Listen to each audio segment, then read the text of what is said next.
Hi friends, எல்லோரும் எப்படி இருக்கீங்க? நல்லா இருப்பீங்கன்னு நினைக்கிறேன் நான். இந்த ட்ரிப்பு வந்து ஜனவரி 1 காலையில் 5 மணிக்கு நம்ம பெங்களூர்லேருந்து ஸ்டார்ட் பண்ணோம். இன்றைக்கி என்ன டேட் பார்த்தீங்கன்னா ஜனவரி 2 சாயங்காலம் 6 மணி ஆச்சு. இப்போ நம்ம எங்கே போயிட்டுருக்கோன்னு பார்த்தீங்கன்னா முருதேஸ்வர் கோயில் போயிட்டுருக்கோம். நம்ம அரௌண்டு பெங்களூர்லேருந்து ஒரு 550 கிலோமீட்டர்ஸ் ஆச்சு. முந்தின எபிசோடெல்லாம் போய் பாருங்கள், 3 வீடியோ நான் அப்லோட் பண்ணியிருக்கேன். நம்ம ஜோலோ தாட்டில் சேனலுக்கு லைக் பண்ணுங்கள், ஷேர் பண்ணுங்கள், சப்ஸ்கிரைப் பண்ணுங்கள். முழுக்க முழுக்க நமக்கு ஒரு ஆதரவு கொடுங்க, சப்போர்ட் பண்ணுங்கள். நம்ம விலாக் வந்து ஃபுல்லுமே பைக் விலாக் தான் வரும். சப்போர்ட் பண்ணுங்கள், ஓகேங்களா? இப்போ நம்ம எங்கே இருக்கோம்னு பார்த்தீங்கன்னா நுவண்டான்ட்டு ஒரு ஊரில் தான் இருக்கோம். நம்ம முருதேஸ்வருக்கு ஒரு 60 கிலோமீட்டருக்கு முன்னாடி இருக்குது. நம்ம போயிட்டுருக்க என்ஹெச் ரோடுன்னு கேட்டிங்கன்னா கன்னியாகுமரி, கொச்சி, உடுப்பி, கோவா, சூரத், குஜராத் வரைக்கும் போகிற என்ஹெச் ரோடு இந்த ரூட்டு. உங்களுக்கு பீச்சு பிடிக்கும்னா இந்த ஒரு தடவையாச்சும் இந்த ரூட்டில் வந்து பாருங்கள். ஏன்னா என்ஹெச்சுக்கு சைடில் 2 கிலோமீட்டரில் பீச் இருக்கும். உங்களுக்கு முழுக்க முழுக்க சூரத் வரைக்கும் உங்களுக்கு இருக்கும்.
நம்ம இப்போ முருதேஸ்வருக்கு ஒரு 25 கிலோமீட்டர்ஸ் முன்னாடி இருக்கோம். நம்ம வர வழியில் நம்ம சன்செட் வீடியோ எடுத்துடலாம் அப்படின்னு கூகுள்கிட்ட சொன்னேன், ஷூட் பண்ணிடலான்ட்டு.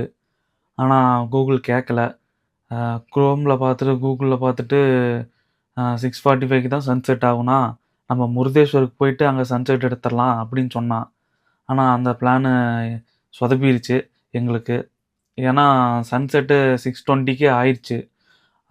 சரி என்ன பண்ணுன்னு தெரியாமல் இருக்கிற வெளிச்சத்தை வச்சு நம்ம சன்செட் வீடியோ எடுத்துடலாம், ஷூட் பண்ணிடலாம் அப்படின்னு சொல்லிட்டு நாங்கள் டைம் லேப்பில் போட்டு சன்செட் வீடியோ நாங்கள் ஷூட் பண்ணியிருக்கோம். இதுதான் எங்களோட ஃபஸ்ட்டு சன்செட் வீடியோ.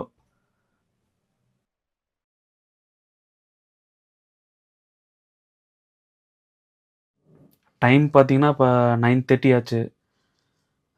நம்ம செக்கிங் பண்ணியாச்சு ரூமில்.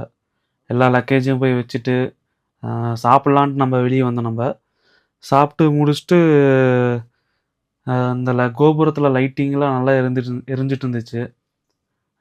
சரி சுற்றி பார்க்கலான்ட்டு கோபுரம் சைடு கோயில் பக்கம் சுற்றி பார்க்கலான்ட்டு வந்தோம். நம்ம வந்து ஒவ்வொரு 15 மினிட்ஸுக்கு ஒவ்வொரு லைட்டிங்கு அப்படியே சேஞ்ச் ஆகிட்டுருக்கு. இதுக்கு நாங்கள் முன்னாடி ஒரு லைட் பார்த்தோம், ஃப்ளாக் லைட்டில் இருந்துச்சு, அதெல்லாம் சூப்பராக இருந்துச்சு. மறக்காமல் நைட்டு ஒரு டைம் வந்து நீங்கள் விசிட் பண்ணி பாருங்கள் அங்கே, ஓகேங்களா? அப்படியே நம்ம கோயிலுக்கு பின்னாடி போய் சுற்றி பார்த்துட்டு திரும்ப அப்புறம் ரூமுக்கு நம்ம கிளம்பிடுவோம், ஓகேங்களா?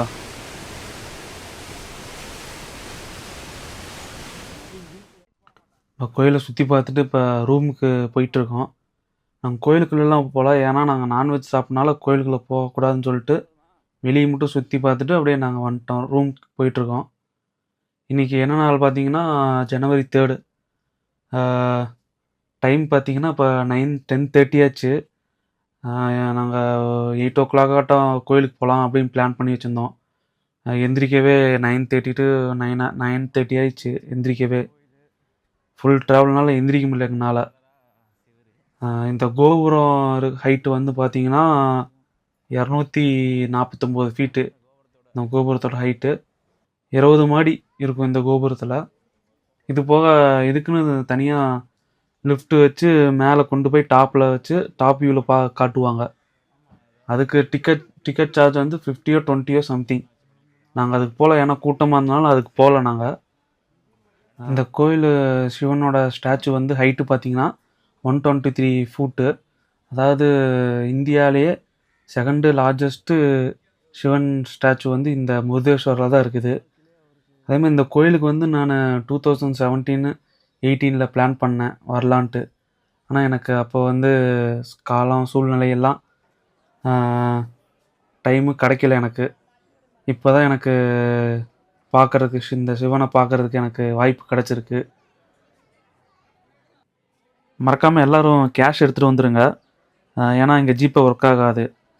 நம்ம நண்பர் தான் நமக்கும் சேர்த்து டிக்கெட் எடுத்தார். அவருக்கு நம்ம அமௌண்ட்டு ஜிபேயில் சென்ட் பண்ணியாச்சு. இந்த கோயிலோட வரலாறு வந்து இந்த குகைக்குள்ளே தான் சிற்பமாக எல்லாம் செஞ்சு வச்சுருக்காங்க. அதை நான் உங்களுக்கு கதையை அப்படியே சொல்கிறேன். இந்த கோயிலுக்கும் ராவணனுக்கும் சம்மந்தம் இருக்குதுன்னு சொன்னால் நீங்கள் நம்புவீங்களா? சம்மந்தம் இருக்குது. இந்த கதையை நான் உங்களுக்கு லைனாக சொல்கிறேன், நீங்கள் அப்படியே கேளுங்க, ஓகேங்களா? இவங்க தான் ராவணோட அம்மா. இவங்க ஒரு பெரிய சிவன் பக்தர். இவங்க என்ன பண்ணுவாங்கன்னா, கடற்கரையில் கடலில் மண்ணால் சிவலிங்கத்தை செஞ்சு வழிபட்டு வருவாங்க. அந்த நாள் நைட்டு வந்து அந்த லிங்கம் வந்து கடற்கரையால் அடிச்சுட்டு போயிடும். அதனால் அவங்க அம்மா வந்து ரொம்ப வருத்தப்படுவாங்க. அதை தெரிஞ்சுக்கிட்ட ராவணன் இருந்துட்டு, உங்களுக்காக நான் கைலாசம் போய்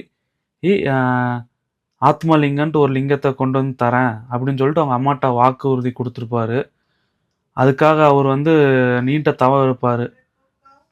ராவணன் தவறுகளை தெரிஞ்சுக்கிட்ட நாரதர் என்ன பண்ணுவார்னா, மேலே இருக்க தேவர்கள்ட்ட விஷ்ணுக்கிட்ட போய் சொல்லி, இந்த லிங்கம் மட்டும் அவர் கிடச்சிச்சின்னா அவர் ரொம்ப சக்தி கிடச்சிரும் ராவணனுக்கு, எப்படியாச்சும் தடுங்கன்னு சொல்லி நாரதர் சொல்லுவார். அதனால விஷ்ணு என்ன பண்ணுவார்னா, ராவணன் கேட்க போகிற வரத்தையே மாற்றி கேட்க வச்சுருவார். உதாரணத்துக்கு இப்போ லிங்கத்தை கேட்கறக்கு இருப்பார் ராவணன். அதுக்கு பதிலாக சிவனோட பார்வதியை கேட்க வச்சுருவார். சிவனும் என்ன பண்ணுவார்னா, சரி தவம் இருந்து நமக்காக இது பண்ணிக்கான்னு சொல்லிட்டு பார்வதியை ராவணனுக்கு கொடுத்துருவார். ஆனால் போகிற வழியில் தான் தெரியும், நாரதர் வந்து சொல்லிடுவார் ராவணன்கிட்ட. என்ன சொல்லுவார்னா, இது பார்வதியே இல்லை, சிவன் உன்னை ஏமாற்றிட்டாரு, அதனால இது ஒரு காளி அப்படின்னு சொல்லி நாரதர் சொல்லிடுவார். பத்தாலான்ட்டு ஒரு ஊருக்கு போ, அந்த ஊரில் வந்து மண்டோதரின்னு ஒரு பொண்ணு இருப்பா, அவள் தான் பார்வதி அப்படின்னு நாரதர் வந்து ராவணன்ட்ட பொய் சொல்லிடுவார். ராவணனும் நம்பிட்டு அந்த மண்டோதரியை கல்யாணம் பண்ணிடுவார். கல்யாணம் பண்ணிட்டு திரும்ப இலங்கைக்கு போவார். போனதுக்கப்புறமேட்டு அவங்க அம்மா வந்துட்டு எங்கேப்பா லிங்கம்னு கேட்பாங்க. அப்போ தான் ராவணனுக்கே தெரியும், நம்ம வந்து லிங்கத்துக்காக தான் தவம் இருந்தோம், எப்படி நம்மளை ஏமாற்றிட்டாங்க, யார் ஏமாத்தினாங்கன்னு தெரியல, அந்த தவத்தையே கலைச்சிட்டாங்க அப்படின்னு தெரிஞ்சுட்டு திரும்பவும் அவர் தவம் இருக்கிறாரு அந்த லிங்கத்துக்காக. இந்த டைம் ஃபுல் தவம் இருக்கிறாரு. சிவன் தவத்தை பார்த்துட்டு ஒவ்வொரு தலையை வெட்டி போடுறாரு ராவணன். அந்த தவத்தை பார்த்துட்டு சிவன் கேட்குறாரு, என்ன வரோன்னு கேட்குறாரு. அப்போ வந்து ராவணன் சொல்கிறாரு, எனக்கு வந்து ஆத்மலிங்கன்ட்டு எனக்கு ஒரு லிங்கம் வேணும் அப்படின்னு கேட்குறாரு. சிவனும் அந்த லிங்கம் வந்து சிவனோட ஒரு இதயம் மாதிரி லிங்கத்தை ராவணன்கிட்ட கொடுக்குறாரு. ஒரு கண்டிஷன்ஸோடு கொடுக்குறாரு. என்ன கண்டிஷன்னா, இந்த லிங்கத்தை வந்து இலங்கையில் கீழே போய் வைக்கணும், அதுக்கு கீழே முன்னாடி வைக்கக்கூடாது அப்படின்னு ஒரு கண்டிஷனோட சொல்கிறாரு. ராவணனுக்கு லிங்கம் கிடைக்க தெரிஞ்சுக்கிட்ட நாரதர் என்ன பண்ணுவார்னா, போன டைம் விஷ்ணுக்கிட்ட ஹெல்ப் கேட்டார், இந்த டைமு பிள்ளையார்ட்ட போய் ஹெல்ப் கேட்குறாரு. எப்படியாச்சும் ராவணனை வந்து அந்த லிங்கத்தை ஸ்ரீலங்காவுக்கு எடுத்துகிட்டு போக விடாமல் பண்ணு அப்படின்னு ஹெல்ப் கேட்குறாரு பிள்ளையார்ட்ட. இப்போ ராவணன் வந்து காலையும் மாலையும் சிவனை வழிபடுவார். அப்போ வந்து குளிக்க போவார். குளிக்க போகிறதுக்கு முன்னாடி அந்த லிங்கத்தை வந்து அந்த குட்டி பையன்கிட்ட கொடுத்துட்டு போவார். அந்த குட்டி பையன் தான் அந்த பிள்ளையார். நீ இந்த பிள்ளையாரை அந்த லிங்கத்தை கீழே வைக்கிறதுக்கு முன்னாடி எனக்கு ஒரு 3 வாட்டி கூப்பிடு, நான் வந்து லிங்கத்தை கையில் வாங்கிக்கிறேன் அப்படின்னு சொல்லுவார் ராவணன். ஆனால் அந்த குட்டி பையன் வந்து லிங்கத்தை கீழே வச்சுருவான். 3 வாட்டி சும்மா கூப்பிட்டு கீழே வச்சுருவான் லிங்கத்தை. ராவணனுக்கு சரியான கோவம் வந்துடும். கோவம் வந்து அந்த சின்ன பையனை போட்டு அடிப்பார் ராவணன். அந்த லிங்கத்தை கீழே வச்ச இடம் பேர் வந்து கோக்கர்ணா. பிள்ளையார் அந்த லிங்கத்தை கீழே வச்சுருவார். அதுக்கப்புறமேட்டு ராவணன் என்னென்ன பண்ணுவார்னா, அந்த ஆத்மலிங்கத்தை மேலே எடுக்க பார்ப்பார். எடுக்க பார்த்ததில் அந்த லிங்கம் வந்து 5 பீஸாக சிதறிடும். சிதறி ஒவ்வொரு ஊர்லேயும் ஒவ்வொரு பீஸ் போய் விழுகும். அதில் ஒவ்வொரு ஊர் பேர் வந்து குந்தேஸ்வர்ன்ட்டு ஒரு ஊரில் விழுகும், சாஜேஸ்வர்னு ஒரு ஊரில் விழுகும், தாரேஸ்வர், கோக்கர்ணா, முருதேஸ்வர். இந்த 5 ஊர்லேயும் ஒவ்வொரு பீஸ் போய் விழுந்துடும். அங்கே சிவன் வச்சு வழிபட்டு வந்துட்டுருக்காங்க அந்த ஒவ்வொரு ஊர்லேயும். ஓகேங்களா? அவ்வளோதான், இந்த கதை முடிஞ்சுது. நம்ம வெளியே போய் முருதேஸ்வர் லிங்கத்தை பார்க்கலாம் நம்ம. ஓகேங்களா? இதான் அந்த முருதேஸ்வர் லிங்கம் சாமி. இதுக்கு இன்னொரு ஸ்பெஷலான விஷயம் என்னென்னா, இந்த கோயில் பக்கத்தில் சனீஸ்வர பகவான் கோயில் இருக்குது, பக்கத்துலேயே இருக்கும். அது இல்லாமல் இந்த கோயில் வேலையாயிட்டிருக்கு. ஒரு கடந்த 2 வருஷமாக அந்த சிவன் சிலையை ரெடி பண்ணிகிட்டு இருக்காங்க. பார்த்தீங்கன்னா தெரியும், இதான் சனீஸ்வர் பகவான் கோயில். நாங்கள் உள்ளே போகல, என்ன டைம் ஆயிடுச்சு எங்களுக்கு. ஆனால் நாங்கள் முன்னே கிளம்பியிருக்கணும், ஆல்ரெடி லேட்டு, 1 மணி நேரம் லேட் ஆயிடுச்சு. ஆனால் நாங்கள் உள்ளே போகல, வெளியே மட்டும் நாங்கள் ஷூட் பண்ணிவிட்டு நாங்கள் அப்படியே கிளம்பிட்டோம் நாங்கள்.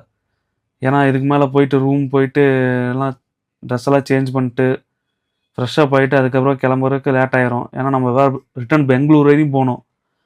போகிற வழியில் ஏதோ டூரிஸ்ட் ஸ்பாட் இருந்துச்சுன்னா உங்களுக்கு காட்டுறேன் நான். நம்ம அங்கேயும் டைம் ஸ்பெண்ட் பண்ணிட்டு நம்ம போகலாம். ஓகேங்களா? இதோட இந்த விலாக் முடிஞ்சுது. நம்ம சேனலை சப்ஸ்கிரைப் பண்ணிக்கோங்க, லைக் பண்ணிங்க, ஷேர் பண்ணுங்கள். ஜோலோ திராட்டில் சேனலுக்கு சப்ஸ்கிரைப் பண்ணிக்கோங்க. ஓகேங்களா? பாய்.